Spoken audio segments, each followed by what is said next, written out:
یہ بیدت نہیں ہے، لیکن آخری بات میں بول کر ختم کر رہا ہوں، اپنے سنی نوجوانوں سے بہت ہاتھ جوڑ کر مخلصانہ محبت کے ساتھ بڑے ادب کے ساتھ گزارش کر رہا ہوں کہ خدا کی قسم ہمارے پاس میلاد کے دلائل ایک دو نہیں بے شمار ہیں، ہمارے اماموں کی کتابیں بھری پڑی ہے اس تعلق سے، علماء کی کتابیں بھری پڑی ہے، حدیثیں ہمارے پاس بتانے کے لیے موجود ہیں، صرف ان کو بولنے کا موقع ملتا ہے تو وہ ایک ہی جگہ، اور وہ ہمارے جلوس میں جو ہم کچھ خرافاتیں کرتے ہیں، اس وجہ سے جب یہ بولتے ہیں تو ہمیں خاموش ہونا پڑتا ہے۔ یہ جلوس کے ناجائز ہونے پر حدیث نہیں پیش کر سکتے،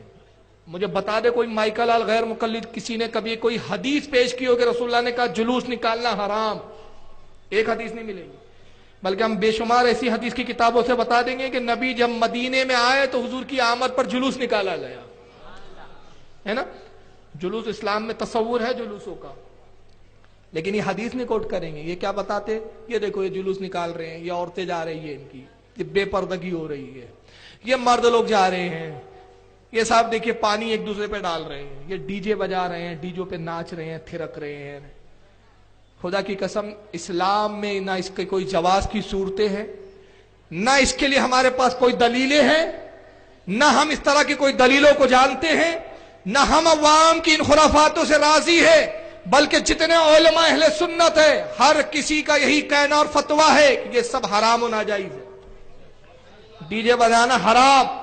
ہم اس سے بیزار، ہمارے علماء بیزار، ہم اس کی سخت مذمت کرتے ہیں، اور اپنی عوام سے ہم اپیل کرتے ہیں کہ اگر آپ اپنے علماء کی مانتے ہیں، اپنے علماء کی رتی برابر بھی عزت ہے، ارے چلو اگر علماء کی عزت نہیں ہے آپ کے دل میں، آپ علماء کا احترام نہیں کرتے، اگر رسول کی رتی برابر بھی دل میں عزت ہے تو خدا کے واسطے آپ ڈی جے سے پرہیز کیجئے، اس لیے کہ کتنے افسوس کی بات ہے اس دن آپ ڈی جے بجاتے جس دن رسول اللہ خرافات و برائیوں کو ختم کرنے کے لیے تشریف لائے، وہ دن جس دن پیدائش ہوئی اس لیے آقا کی کہ خرافاتوں کو ختم کرنا ہے، کفر و شرک کو مٹانا ہے، گمراہیت کو ہٹانا ہے، جو نبی آیا ہی اسی کام کے لیے، آپ نے اسی کی ولادت کا دن ان کاموں اور خرافاتوں کے لیے بنا دیا ہے۔ کتنے افسوس کی بات ہے، رسول اللہ کے قلب کو کتنی تکلیف پہنچا رہے ہیں آپ، یہ خوشی کا اظہار نہیں ہے بلکہ رسول اللہ کو تکلیف پہنچانا ہے۔ آقا کی صریح حدیث ہے،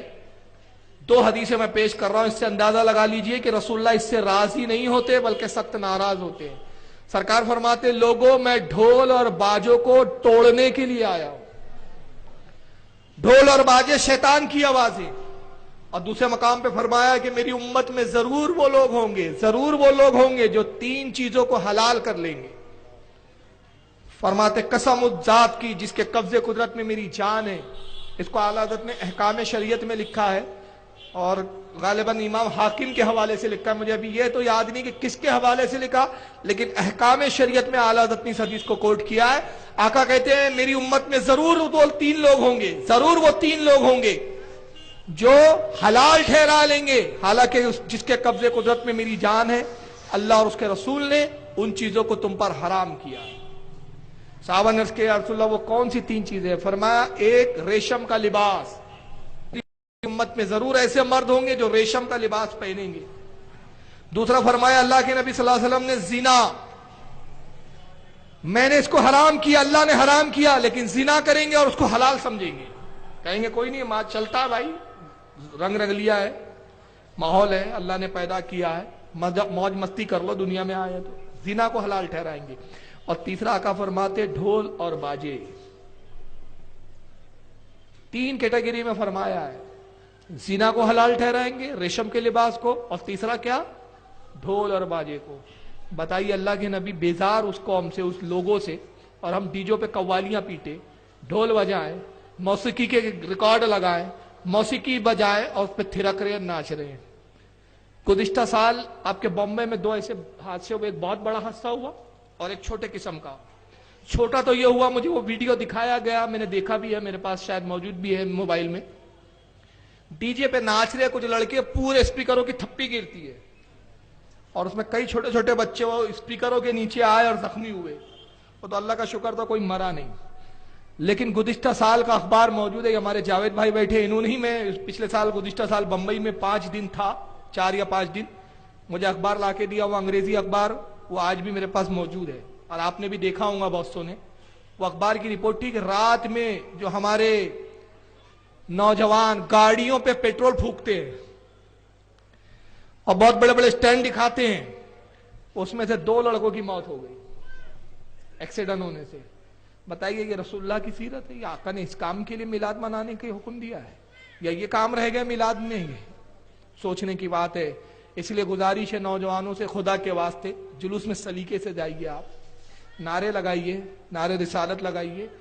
یہ شرٹ کھول کر، بنیان کھول کر، سینے دکھا کر اس سے کچھ ہونے والا نہیں ہے، یہ اسلام کے خلاف ہے، آقا کی یہ حکم نہیں ہے، آقا کا یہ فرمان نہیں ہے۔ سرکار فرماتے مومن کی پہچان یہ ہے، دیکھیں کتنے پیارے جملے رسول اللہ کے، فرمایا مومن کی پہچان یہ ہے کہ جب زمین پر چلتا ہے تو دنیا کی سب سے کمزور اور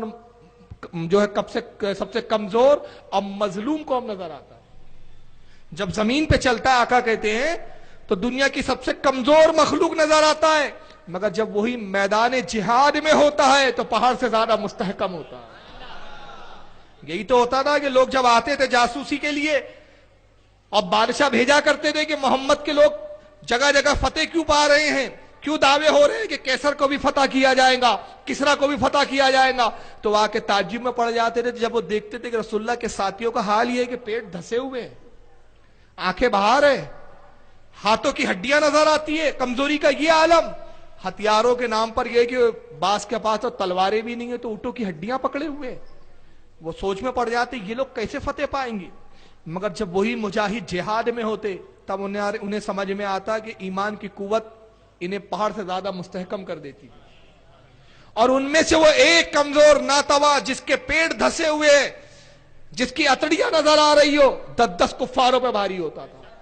کیونکہ رسول اللہ کی اس نے اس فرمان پر عمل کیا تھا کہ جب زمین پر چلو تو عاجزی سے چلو، انکساری سے چلو، اور جب جہاد میں آؤ تو مستحکم ہو کر آؤ۔ ایک صحابی رسول اللہ کے اکڑ کر چلتے ہیں،